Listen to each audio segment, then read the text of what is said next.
ಕಾದಿದ್ವಿ. ತುಂಬ ನಿರೀಕ್ಷೆ ಅಂತಂದರೆ ಬಹುಶಃ ತವ್ರ ಮನೆಯಿಂದ ಏನಾದರೂ ಸಿಗುತ್ತೆ ಅನ್ನೋ ಕಾತ್ರದಲ್ಲಿ ಕೂಡ ಕಾದಿದ್ವಿ.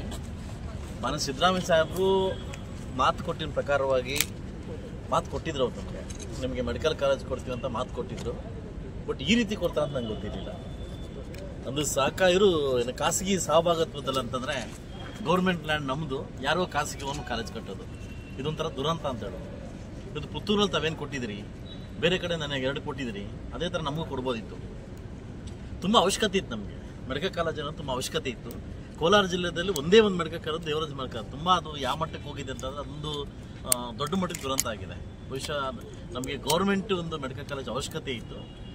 ನನಗೆ ತುಂಬ ಈ ವಿಚಾರದಲ್ಲಿ ತಮ್ಮ ಬಗ್ಗೆ ಬೇಸರ ಆಯಿತು. ಏನೇ ನಮ್ಮ ಆದ್ಯತೆ ಇದ್ದರೆ ನಮ್ಮ ಯಾವುದೂ ನಮ್ಮಲ್ಲಿ ನದಿ ಇಲ್ಲ. ನಾವು ಕೇಳಿದ್ದು ಒಂದೇ, ನಿಮ್ಮನ್ನು ಕುಡಲಿಕ್ಕೆ ನೀರು ಕೊಡಿ ಅಂತ ಕೇಳಿದ್ದು. We are tax payers. ನಾನು ಕೂಡ ಕೋಟಿಗಟ್ಟಲೆ ಟ್ಯಾಕ್ಸ್ ಕಟ್ತೀನಿ, ಆಯ್ತಲ್ವಾ?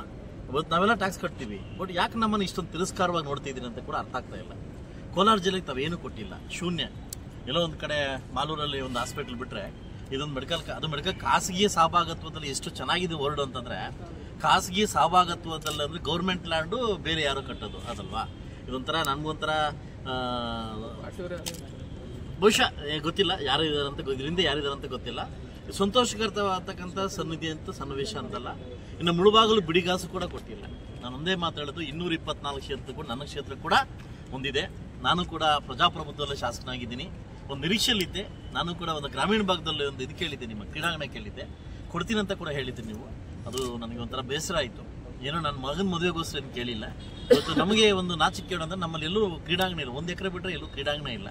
ಕ್ರೀಡಾಂಗಣ ಕೇಳಿದ್ವಿ, ಹೈಟೆಕ್ ಕ್ರೀಡಾಂಗಣ. ಜಾಗ ಕೂಡ ನಿಮ್ಗೆ ಕೊಟ್ಟಿದ್ವಿ, ಹನುಮನಲ್ಲಿ ಸರ್ವೆ ನಂಬರ್ ಜಾಗ ಕೂಡ ಕೊಟ್ಟಿದ್ವಿ, 24 ಎಕರೆ.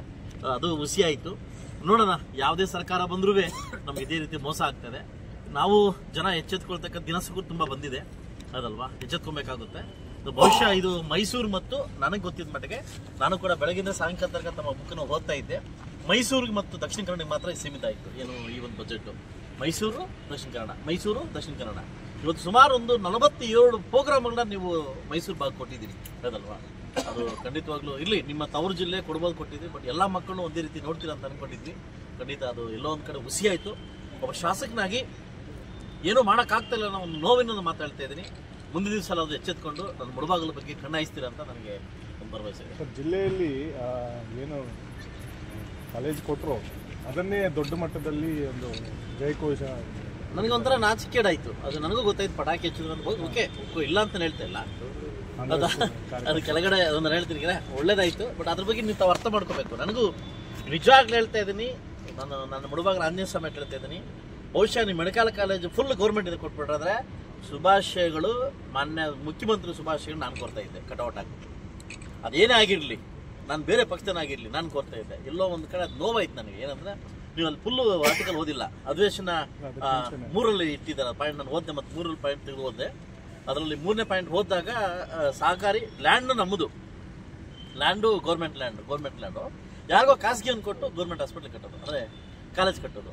ವರ್ಷಕ್ಕೆ ಇಷ್ಟು ಅಂತ ಫ್ರೀ ಸೀಟ್ಸು ಅಲ್ಲಿ ಕೊಡ್ತಾರೆ. ಇದು ಬಹುಶಃ ನಾನು ಕಟ್ತಾ ಇದ್ದೆ. ನಾನೊಬ್ಬ ಉದ್ದಿಮೆಗೆ ನಾನು ಕೂಡ 300 ಕೋಟಿ ಖರ್ಚು ಮಾಡ್ತೀನಿ. ನಾನು ಕಟ್ತಿದ್ದೆ ಕಾಲೇಜು. ಬಟ್ ಎಲ್ಲ ಒಂದು ಕಡೆ ಹುಸಿ ಆಯಿತು. ಮುಂದಿನ ದಿವಸ ಆದರೂ ಸರ್ಕಾರ ನಮ್ಮ ಮುಳುಬಾಗಲ ಜನತೆ ಬಗ್ಗೆ ಅಭಿವೃದ್ಧಿ ಕಡೆ ಗಮನ ಕೊಡ್ತೀನಿ ಅಂತ ಒಂದು ಭರವಸೆ ಮೇಲೆ ಬರ್ತಾ ಇದೆ.